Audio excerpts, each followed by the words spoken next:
องค์สมเด็จสัมมาสัมพุทธเจ้าเพิ่นได้ตัดพระธรรมเทศนาไว้กันหนึ่งว่ากรรมมุนาวัตติโลโกสัตว์โลกย่อมเป็นไปตามกรรมขึ้นชื่อว่าเวรขึ้นชื่อว่ากรรมผู้ใดก็หนีบ่พ้นโยมพ่อโยมแม่โยมพี่ถ้าเฮาเฮ็ดดีก็ได้ดีถ้าเฮาเฮ็ดชั่วมันก็ได้ชั่วขึ้นชื่อว่าความชั่วขึ้นชื่อว่าความบ่ดีขึ้นชื่อว่าการผิดศีลผิดธรรมปัจจุบันเนาะก็เห็นเหตุการณ์ที่มันเกิดขึ้นเป็นต้นว่าขี้ลักมักจกฆ่าสัตว์ตัดชีวิตเบียดเบียนอิจฉากินเหล้าเมาสุราพิษลูกพิษผัวพิษเมียโอ้พูดเท็จโกหกนะอันนี้มันก็เป็นเรื่องที่มันเกิดขึ้นในสังคมเพราะว่าบางคู่บางคนเนาะก็ขาดสติขาดศีลขาดธรรมศีลธรรมธรรมะนี่เป็นสิ่งที่สำคัญเด้อโยมพ่อโยมแม่โดยเฉพาะเนาะศีลข้อที่3ศีลข้อ3ศีลข้อ5คู่มือนี่ศีลข้อ3กับศีลข้อ5นี่ส่วนหลายนี่จะเป็นผู้ชายโยมพ่อโยมแม่โยมพี่ศีลข้อ3คือหยังคือการนอกใจลูกนอกใจผัวนอกใจเมียนอกใจครอบนอกใจครัวแล้วก็ศีลข้อ5นี่โอ้ยกินเหล้าเมาสุราผลสุดท้ายมาขาดสติติดเหล้าติดสุราฆ่าพ่อตีแม่ขับรถไปต่ำเสาไฟฟ้าก็มีใดนี่ล่ะเฮาเฮ็ดสิ่งที่เฮาเฮ็ดเฮาทำผู้ใดเฮ็ดในใดก็ได้ในนั้นผู้ใดกินเหล้าเมาสุรามันก็ผลเกิดมากะต้นๆแม่คือการเสียเงินเสียคำแกจะเกิดการเสียเงินเสียคำเกิดการเสียทรัพย์สินก็คือบางคนบางท่านเนาะกินเหล้าเมาสุราจนขาดสติถามว่ากินได้บ่กินได้โยมพ่อโยมแม่โยมพี่กินพอประมาณกินพอไปพอมาบ่แม่นว่ากินจนหัวซุกหัวซูนกินตั้งแต่เช้าจนฮอด9 โมงแรงอันนั้นมันก็เกินไปนะมันก็เกินไปโยมพ่อโยมแม่โยมพี่มันต้องพอประมาณอย่ากินหลายกินพอประมาณเพราะว่าบางคนบางท่านนี่ก็โอ้ยได้เห็นแล้วได้เห็นแล้วว่าโอ้อาจารย์พวกข้าน้อยนี่ก็กินพอประมาณบ่ได้กินหลายกินพออิ่มพอหัวพอเป็นเป็นยาเนาะยัดโยมพ่อโยมแม่โยมพี่พระอาจารย์ยังบอกว่าเฮ็ดดีก็ได้ดีเนาะแม่นบ่อย่างโยมพ่อแม่พี่เนี่ยตกตอนแรงมาก็ไหว้พระสวดมนต์ตกตอนแรงมาก็มาฟังธรรมะพระอาจารย์พอเป็นเครื่องยึดเหนี่ยวจิตใจเพราะว่าบางคนบางท่านก็เข้ามาแล้วก็สวดมนต์ภาวนาบ่มีเวลาไปลิ้นบ่มีเวลาไปเที่ยวบ่มีเวลาไปเฮ็ดพิษศีลพิษธรรมแม่นบ่โยมแม่นิชาภาโยมมะนิรัตน์โยมพิโยมที่วันโยมที่ดาวันโยมพ่อโยมแม่โยมพี่พระอาจารย์มีเรื่องเล่าจะเล่าให้ฟัง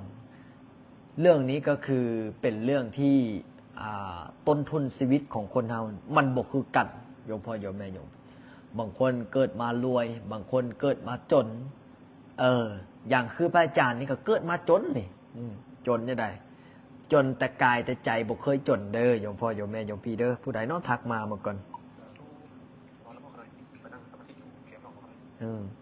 ญาติโยมญาติธรรมเนาะโยมพ่อโยมแม่โยมพี่ต้นทุนชีวิตของคนเฮาเนี่ยมันอาจจะบ่คือกันบางคนก็เกิดมารวยบางคนก็เกิดมาจนถ้าผู้ใดเกิดมารวยก็คือว่าได้เปรียบได้เปรียบอยู่ใส่ได้เปรียบอยู่ที่ว่ามีทรัพย์มีสินมีเงินมีทองมีแก้วแหวนเงินทองพ่อแม่ยอมซักพอดทุกอย่างเฮาอาจจะบ่ได้ลิ้นบ่ได้ลนบางครอบครัวนี่มีพร้อมทุกอย่างสิเฮ็ดหยังพ่อแม่ก็ซักพอดสิไปเฮียนต่อพ่อแม่ก็ให้เงินทุนสิไปเฮ็ดหยังทำหยังพ่อแม่ก็เตรียมพร้อมหมดทุกอันพันอย่างธุรกิจการเงินการงานพ่อแม่ก็พร้อมให้อันนั้นคือเขาต้นทุนชีวิตของเขามาพร้อมมาดีแต่ครอบครัวบางครอบครัวเนาะ ต้องดิ้นรนเขาสิกินเสื้อผ้าสีใส่ยังบ่มีโยมพ่อโยมแม่เพราะว่าอย่างเพราะว่าบุญกุศลเขาเจ้าได้เฮ็ดได้ทำมา บุญกุศลเฮาได้เฮ็ดได้ทำมาเฮาก็ได้ซ้ำแต่สิ่งที่พระอาจารย์เว้ามานี้บ่สำคัญเด้อโยมพ่อโยมแม่สำคัญอยู่ที่ว่าในเมื่อเขาได้โอกาสพ่อแม่เขาเจ้าซักพอดทุกอย่าง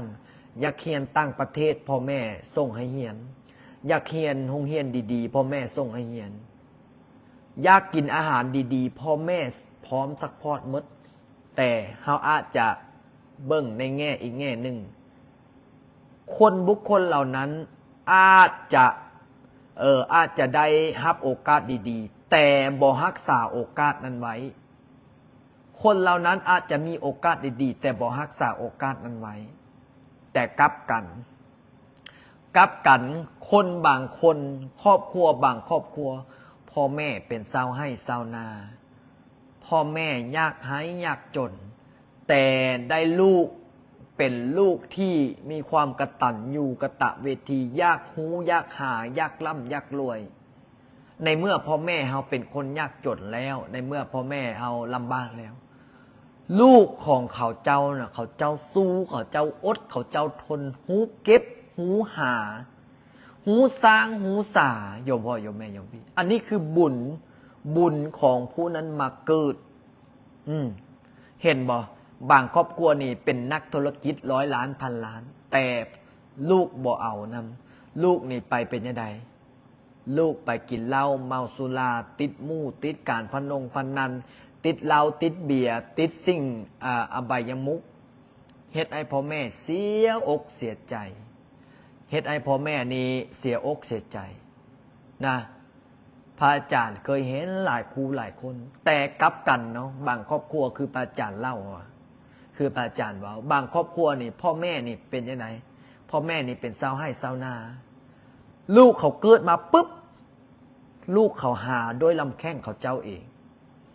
ลูกเขาเจ้าหาด้วยลำแข้งเขาเจ้าเอง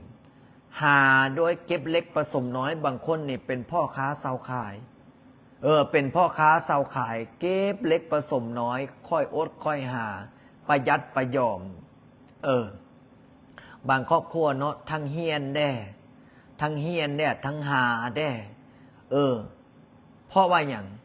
คนรวยนี่นะบางทีก็จะสอนลูกอีกแบบหนึ่งแต่คนจนก็สิสอนลูกอีกแบบหนึ่งเพราะว่าอย่างเพราะว่าคนรวยบางครั้งบางคราวก็จะเลี้ยงลูกแบบด้วยเงิน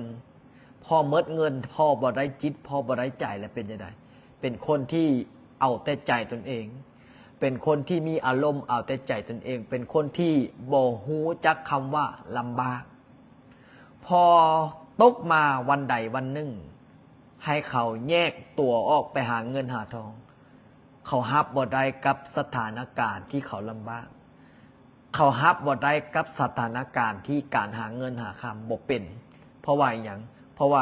มีพ่อมีแม่เลี้ยงอยู่แล้วเอาอยากกินหยังพ่อแม่ซื้อให้กินอยากได้iPhone พ่อแม่ซื้อให้อยากได้รถอยากได้บ้านพ่อแม่ซื้อให้ทุกอย่างพ่อแม่เท่าแก่ศาลามาแล้วเป็นยังไงตัวเองกับโบฮูเฮ็ดโบฮูหาโบฮูทำมาหากินผลสุดท้ายเป็นจังใดล่ะโยมพ่อโยมแม่โยมพี่ผลสุดท้ายมาตัวเองกับโบกุ้มตนเองกลับกันกับครอบครัวที่ลำบากมาแต่น้อยเนาะครอบครัวบางครอบครัวนี่ลำบากมาแต่น้อยหาเลี้ยงโดยลำแข้งตัวเองส่งเฮียนกับตัวเองส่งเฮียนจนมั่งมีดีสุขไปหน้าเขาจะสังเกตเบิ่งบางครอบครัวคือพระอาจารย์เล่าพระอาจารย์เว้านั่นแหละครอบครัวเกิดมาในครอบครัวชาวไร่ชาวนาหาเช้ากินค่ำเก็บเล็กผสมน้อยแต่เขายืนด้วยลำแข้งของเขาเองหาโอกาสด้วยของเขาเองหาโอกาสหาเงินหาคำสุดท้ายมาเป็นยังไงบางคนก็ครอบครัวก็มั่งมีดีสุขไปนะเป็นนักธุรกิจจ้างหาเช้ากินค่ำเพราะว่าอย่างเพราะว่าเขานั้นมีประสบการณ์มีความอดทนเขาบอกว่าเขาตั้งใจว่าพ่อแม่เขาเกิดมาจนแล้วเฮากับสิบ่จนคือกับพ่อแม่เขาต้องเลี้ยงพ่อแม่ของเขาต้องเลี้ยงพ่อเลี้ยงแม่เลี้ยงครอบเลี้ยงครัว เฮ็ดให้พ่อแม่นี้ภูมิอกภูมิใจเฮ็ดให้พ่อแม่นี้อยู่สุขสบายอยู่ซุ่มกินเย็นคนอื่นอาจจะดูถูกอาจจะเหยียดหยามว่าพ่อแม่ยากจนเฮาเกิดมาปุ๊บเฮาต้องเฮ็ดให้พ่อแม่เฮานี้มั่งมีเฮ็ดให้ตัวของเฮานี้ค้าขายร่ำรวยเงินทองมีเงินมีคำให้คนอื่นให้คนที่เหยียดหยามให้คนที่ดูถูกเหยียดหยามเฮาเหยียดหยามพ่อแม่ให้เขากลับกันว่าโอ้ลูกคนนั้นลูกคนนี้ลูกคนนั้นลูกคนนี้มั่งมีเบิ่งไหมพ่อแม่มันยากจนแต่มันหาเงินหาคำพ่อแม่มันมั่งพ่อแม่มันสิได้ร่ำสิได้รวยเพราะว่าอย่างเพราะว่ามันมีลูกที่ดีมีลูกที่ดีมีลูกที่ตั้งจิตตั้งใจทำมาหากินบ่ยุ่งกับสิ่งเสพติดบ่ยุ่งกับอบายมุขต่างๆนี่แหละโยมพ่อโยมแม่โยมพี่เอ๋ยต้นทุนชีวิตของคนเนาะอาจจะบ่เหมือนกันแต่บั้นปลายชีวิตแต่ท่อนกลางชีวิตอาจจะมันบ่ได้คือกันเนาะ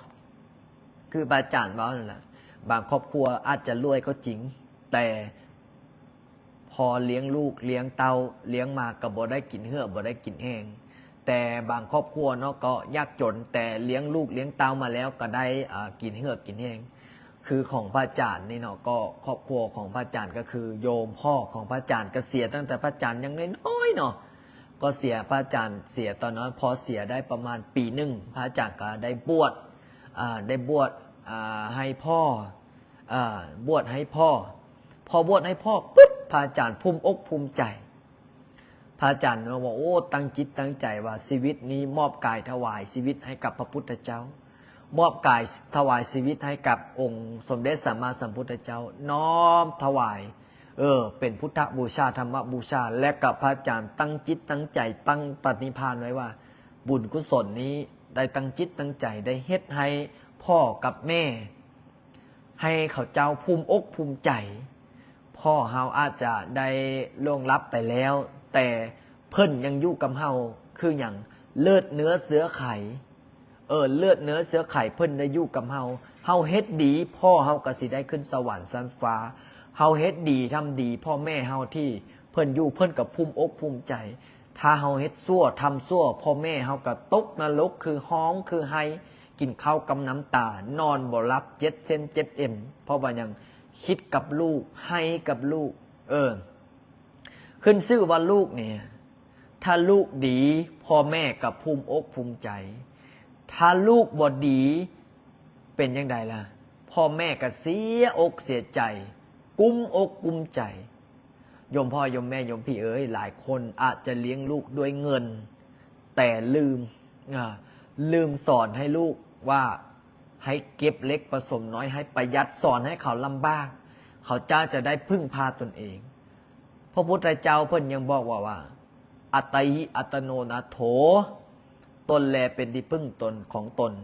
โกหินาโถปโลสิยาบุคคลใดเล่าจะได้เป็นที่พึ่งของคนเราได้ญาติโยมญาติธรรมทั้งหลายในเมื่อเฮาสอนลูกให้เฮาลำบากเฮาก็สิได้ลูกดีไปข้างหน้าในเมื่อเฮาสอนลูกให้ของเฮาให้สบายเฮาอาจจะได้ความทุกข์อกทุกข์ใจในอนาคตข้างหน้าเล่าให้ฟังว่ามีครอบครัวหนึ่งมีลูกชายผู้หนึ่งโยมพ่อโยมแม่มีลูกชายที่ฮักพ่อฮักแม่เลี้ยงพ่อเลี้ยงแม่โยมพ่อโยมแม่โยมพี่มีครอบครัวหนึ่งเนาะอยู่ในป่าในเขาเนี่ยกับบ่มั่งบ่มีบ่ร่ำบ่รวยเป็นครอบครัวที่ลำบากหาเช้ากินค่ำโยมพ่อโยมแม่เลี้ยงลูกโดยความฮักโดยการที่แบบเลี้ยงโดยศีลเลี้ยงโดยธรรมเป็นครอบครัวที่หาเช้ากินค่ำอยู่ตามป่าตามดงตามป่าตามเขา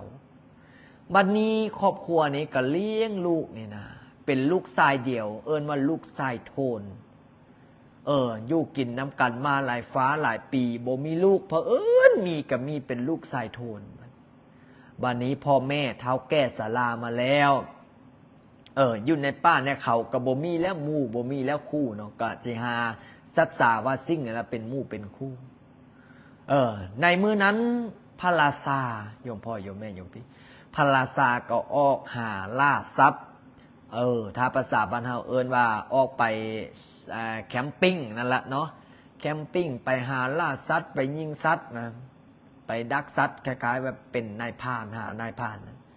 วันนี้เด็กชายคนนี้อายุประมาณ18โยมพ่อโยมแม่โยมพี่อายุประมาณ18ก็ออกไปตักน้ำเพื่อที่จะเลี้ยงเอามาให้พ่อกับแม่นี่อาบพ่อกับแม่นี่เนื่องด้วยอายุหลายพ่อนี่อายุ120แม่ก็อายุ120พ่อกับแม่นี่ก็อยู่กระท่อมเล็กๆน้อยๆคนเป็นพ่อกระตาบอดคนเป็นแม่กระตาบอดเนื่องด้วยอายุหลายฟ้าหลายปีเนาะสังขารอนิจจาคนเฮาเกิดมาย่อมมีความเกิดความแก่ความเจ็บความตายเป็นธรรมดาบัดนี้ลูกชายก็ไปตักน้ำเพื่อที่จะนำมาให้พ่อกับแม่อยู่กระท่อมไปหน้านี้ได้อาบได้กินได้ไซบัดนี้พ่อไปปุ๊บไปตักน้ำอยู่ริมห้วยริมสระอยู่ริมของอยู่ห้วยหนองคลองบึงพระราชานี้ก็ไปเห็นพระราชาก็บ่ฮู้เนาะเนื่องโดยอยู่ในป่าในเขาก็ไปเห็นฝูงกวางฝูงเกี้ยงฝูงหมูป่าสัตว์นานาชนิดเห็นนะเพราะว่าอยู่ในป่าในเขาบ่มีการฆ่าตัดชีวิตบัดนี้ไปเห็นปุ๊บพระราชานี้ก็ยิงบัดนี้ยิงลูกศรยิงตั้งใจจะยิงใส่กวางตั้งใจจะยิงใส่กวางยิงใส่ฟานยิงใส่หมูป่าเผอิญลูกศรนี้ออกตนโยมลูกศรนี้ก็ได้ยิงไปดิ้วไปยิงทู่กับทรายที่มาตักน้ำนั่นโยมพ่อโยมแม่โยมพี่โอ้ยขึ้นชื่อว่าความตายได้มาฮอดจอดถึงแล้วเนาะทุกขังอนิจจังอนัตตาคนเฮาเกิดมาแล้วย่อมตายกันหมดสุขูสุคนโยมพ่อโยมแม่โยมพี่ในเมื่อลูกศรนี้นะเป็นยังไงล่ะดิ่งมาต่ำใส่หน้าอกของผู้ชายที่ไปตักน้ำวันนี้พระราชาก็ขี่ม้ามาก็มากับกระเดิบมาเห็นมันโอ้ยผู้ชายคนนี้นะถึกลูกศรของพระราชาที่ยิงมาโยมพ่อโยมแม่เฮาให้คิดจินตนาการรับตาแล้วให้เห็นภาพไปน้ำกันเด้อโยมพ่อโยมแม่โยมพี่ในเมื่อลูกศรนี่นะยิงมาตั้งไกลหลายร้อยลี้หลายพันลี้แต่เผอิญมาต่ำกับหน้าอกของผู้ชายที่มาตักน้ำโดยวิบากกรรมเก้าโยมพ่อโยมแม่โยมพี่เอ๋ยวิบากกรรมเก้าเคยเฮ็ดเคยทำมาก็เลยได้ถึกยิงโยมพ่อโยมแม่โยมพี่ถึกยิงเขาหน้าอกดังปึ๊กมาหนึ่งซอดออกข้างหลังวันนี้ก็เลยผู้ชายคนนั้นก็เลยบุรุษคนนี้ก็เลยถามโอ้ยผู้ใดเนาะมาฆ่ามาแก่งมายิงเฮาว่าซั่นผู้ใดเนาะมาฆ่ามาแก่งมายิงเฮาไปเฮ็ดหยังให้เนาะเฮาไปทำหยังให้เนาะเฮาไปลักเล็กขโมยน้อยเฮาไปพิษผ่านเมืองไปเนาะมาเนาะเฮาชื่อมาถึกลูกศรพิษถึกลูกศรหายถึกลูกศรพิษนี้ในเมื่อเฮาตายในเมื่อเฮาทุกลูกศรนี้พ่อกับแม่เฮานี่สิอยู่จังใดสิกินจังใดพระราชาก็ได้เห็นพระราชาก็โอ้ยบ่คิดบ่ฝันว่าลูกศรที่ตัวเองได้ลั่นออกมาที่ชิมาต่ำทุกคนก็โดยความที่ว่าเป็นพระราชาก็ต้องมีความรับผิดชอบก็เลยลงจากหลังม้าพอลงจากหลังม้าก็มาเอามือนี้ไปซ้อนไปอุ้มทรายบุรุษคนนั้นขึ้นมาก็เลยได้ถามบอกว่าโอ้ยเฮาเป็นพระราชาอยู่เมืองนี้เป็นผู้ปกครองเมืองนั้นเมืองนี้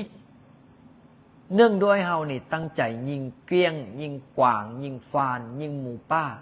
บ่คิดบ่ฝันว่าลูกธนูมันสิมาฮอดมาถึงมาถึกตัวเจ้าบ่คิดบ่ฝันว่าธนูนี้สิมาถึกเจ้าบัดนี้บุรุษคนนี้ก็เนื่องด้วยฮู้ว่าตัวเองสิบ่ไหวตัวเองสิบ่รอดตนเองก็สิตายแท้ๆแน่ๆก็เลยได้บอกกับพระราชาว่าท่านพระราชาเฮาเนาะ เฮานี่บ่เสียดายดอกชีวิตของเฮาแต่เฮาขอฝากฝังขอฝากไว้ขอฝากพ่อกับแม่ได้บ่พ่อกับแม่เฮานี่ย่างไปนี่ประมาณอีก3-4 โค้งก็สิเห็นอยู่ในกระท่อมปลายนาพ่อเฮาก็ตาบอดแม่เฮาก็ตาบอดเฮาฝากท่านปราศานี่เบิ่งแย่งให้ได้บ่เบิ่งลูกเฮาเบิ่งพ่อเบิ่งแม่เฮาได้บ่เบิ่งเฮาได้เบิ่งพ่อเบิ่งแม่ของเฮาได้บ่เพราะว่าเพิ่นนั้นทั้งสองนั้นตาบอดเฮานี่เป็นลูกชายโทนตื่นเช้ามากะตักน้ำหาอันอยู่อันกินให้พ่อให้แม่เลี้ยงพ่อเลี้ยงแม่ด้วยความอบอุ่นด้วยความปิติด้วยบุญด้วยกุศลด้วยบุญด้วยบารมีที่พ่อกับแม่ได้ลูกอย่างเฮานี่เป็นคนมีความกตัญญูกตเวทีได้เบิ่งพ่อเบิ่งแม่มาหลายฟ้าหลายปีตอนนี้เพิ่นก็อายุ100 กว่าปีแล้วเฮาขอฝากฝังกับพระราชาได้บ่พระราชาโดยหูว่าตนเองนี้ได้เฮ็ดผิดทำผิดก็เลยคิดสงสารคิดว่าชีวิตนี้บ่เคยผิดบ่เคยพลาดบ่เค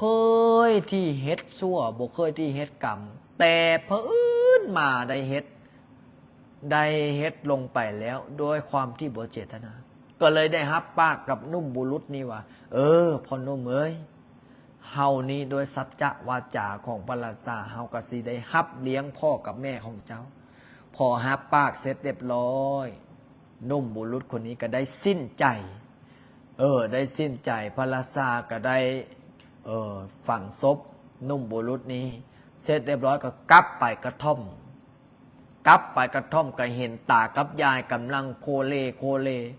ห้องให้หาลูกชายตนเองโอ้ยลูกเฮาไปทางใดเนาะลูกเฮาพ่อมันแม่มันลูกเฮามันไปพลาดล้มอยู่ใสไปตักน้ำมาปันนี้ก็ยังบ่ทันมามันมืดมันค่ำละเด้อีไก่ปีกแดงก็ขันแล้วสนีก็ห้องหวนแล้วหาลูกหาเต้าเขาลกเขาหั่งแล้วแต่เป็นยังไดเนาะลูกเฮาคือบ่ทันมาเบิ่งนู้เท่าเฮาออกไปตามมันบ่ผู้เป็นพ่อก็ได้แต่จมโอ้ยเท่าก็สิไปได้ยังไดหูก็นวกตากระบอดหูก็ฟ้าฟังตากระบอดเบิดนั่นนี่ไปใส่มาทางใดก็บ่ได้ลูกเฮาเป็นยังไดมาจังใดเนาะนี่ผู้เป็นพ่อกับเป็นแม่นี่โคเลอยู่เฮือนสิเฮ็ดจังใดล่ะบัดนี้เฮาก็สิเฮ็ดจังใดสิมีสิ่งใดเนาะเทพไทยเทวดาช่วยลูกช่วยหลานในท้อปกเกาเริ่มงำให้ลูกของข้าพเจ้านี่ปลอดภัยอย่าได้มีภัยอันตรายพอผ่านไปได้พระราชานี่ก็น้ำตาตกเห็น2 ผู้เฒ่านี้นั่งจมนั่งเบื่อยนั่งจมคำนวณถึงหาลูกหาเต้าก็เลยตัดสินใจย่างเข้ามาเสียงเท้าดังปบบัดนี้ผู้เป็นพ่อก็เลยถามว่าโอ้ยลูกมาแล้วบ่ผู้เป็นแม่ก็เลยบอกโอ้ยลูกมาแล้วบ่ล่ามาแล้วบ่มาแล้วบ่ลูกชายมาแล้วบ่ลูกล่าพ่อกับแม่ก็จมบ่นหาทีนี้ผู้เป็นพ่อผู้เป็นแม่ก็เลยเอ๊ะใจสงสัยว่าโอ้อันนี้บ่แม่นลูกเฮาดอกอันนี้บ่แม่นลูกเฮาดอกเบิ่งเสียงเท้าเสียงตีนนี่บ่แม่นลูกเฮาดอกเจ้าแม่นไผทีนี้พระราชาก็เลยบอกว่าโอ้ยพ่อตู้ใหญ่แม่ตู้ใหญ่ข้าพเจ้านี่คือพระราชาผู้ปกครองผู้ปกครองอยู่เมืองพูนล่ะเมืองขีดหินข้าพเจ้านี่ได้พลาดพังข้าพเจ้านี่ได้เฮ็ดโดยความบดเจตนาข้าพเจ้านี่ได้ออกมาล่าสัตว์ฆ่าสัตว์ตัดชีวิตมาเที่ยวสวนอยุธยาของข้าพเจ้านี่ด้วยความบดได้ตั้งจิตได้ตั้งใจนี่ข้าพเจ้านี่ได้ลั่นลูกศรถึกอกลูกชายเจ้าโอ้ได้ฟังในนั้นพ่อกับแม่ของบุรุษนี่ก็หัวใจนี่ล้นลงไปเท้าดังปึ๊บ ปึ๊บหัวใจนี่เต้นตุบตับตุบตับนี่ล่ะเนาะขึ้นชื่อว่าคนเป็นพ่อเป็นแม่โยมพ่อโยมแม่โยมพี่เอ๋ยขึ้นชื่อว่าผู้เป็นพ่อเป็นแม่ได้ฟังอย่างนั้นกับหัวใจนี้ล้นลงไปเท้าไปตีนให้ผู้เป็นแม่ก็สลบผู้เป็นพ่อก็สลบโอ้ยในเมื่อลูกก็ตายแล้วข้าพเจ้าทั้งสองก็จักสิอยู่จังใดจักสิกินจังใดข้าพเจ้าทั้งสองนี่ก็สิจักสิอยู่จังใดกินจังใดขึ้นชื่อว่าคนเป็นพ่อเป็นแม่นี่นะโยมพ่อโยมแม่ยอมตายแทนลูกได้ขึ้นชื่อว่าคนเป็นพ่อเป็นแม่จักสำใดจังซ้ำฮักลูกจักสำใดจังซ้ำแพงลูกได้พักได้เข้าเส้นฮักพักเส้นมี่ก็เอามาป้อนลูกเอามาให้ลูกนี่แหละขึ้นชื่อว่าความเป็นพ่อเป็นแม่นี่นะฮักลูกเท่าฟ้าฮักลูกเท่ากับง่วยตาแต่ลูกบางคนหลานบางคนบ่เชื่อฟังความพ่อแม่เฮ็ดให้พ่อแม่เสียอกเสียใจผู้ใดที่เฮ็ดให้พ่อแม่น้ำตาตกผู้ใดที่เฮ็ดให้พ่อแม่มีความกุ้งอกกุ้มใจเฮ็ดให้พ่อแม่นี้เดือดเหือร้อนใจนี่มีมรณรกเป็นที่พึ่งมีมรณรกเป็นที่ไปเป็นที่แท้แน่นอนพระพุทธองค์เพิ่นได้ตรัสไว้ว่าบิดามารดาเป็นคนที่มีผู้เป็นคนที่มีคุณบุญคุณอันยิ่งใหญ่เป็นคนที่มีความบุญคุณต่อลูกมหาศาลถึงแม้ว่าจะเอาแผ่นฟ้าเป็นกระดาษเอาแม่ธรณีเป็นปากกาเป็นน้ำมึกเอามาคีดเอามาเขียนบุญคุณพ่อแม่ที่เลี้ยงเขามาก็บิ๊กปากกาแผ่นฟ้าเอาภูเขามากะบ่สามารถบรรยายได้เพราะว่าอย่างบุญคุณเพิ่นเลี้ยงเขามานี่มากนักมหาศาลโยมพ่อโยมแม่โยมพี่บุญคุณพ่อแม่นี่คุณพ่อนี่เท่ากับภูเขากาคุณแม่นี่เท่ากับฟ้ากับดินโบนูโยมพ่อโยมแม่โยมพี่จักสำไหนจังสำนักจักสำไหนจังสำนาบุญคุณพ่อแม่นี่ล่ะพ่อกับแม่ได้ฟังอย่างนั้นก็โอ้ยเหมือนตายทั้งเป็น